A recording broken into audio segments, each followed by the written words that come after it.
নমস্কার, আমার নাম রাগবিদা পুনম। আমি গীতা পাঠ করব। প্রথম থেকে 1 ও 2 নং শ্লোক পাঠ করে শোনাবো। ওম শ্রী পরমাত্মনে নমঃ।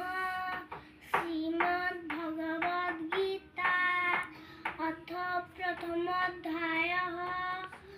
ধৃতরাষ্ট্রোবাচ ধর্মক্ষেত্রে কুরুক্ষেত্রে সমবেতাयुत्सवः मामकः पाण्डवस्यैव किमकुर्वत सञ्जय। सञ्जय उवाच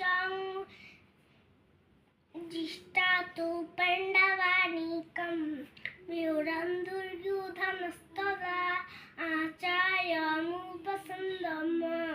राजा वचनब्रवीत्। नमस्कार।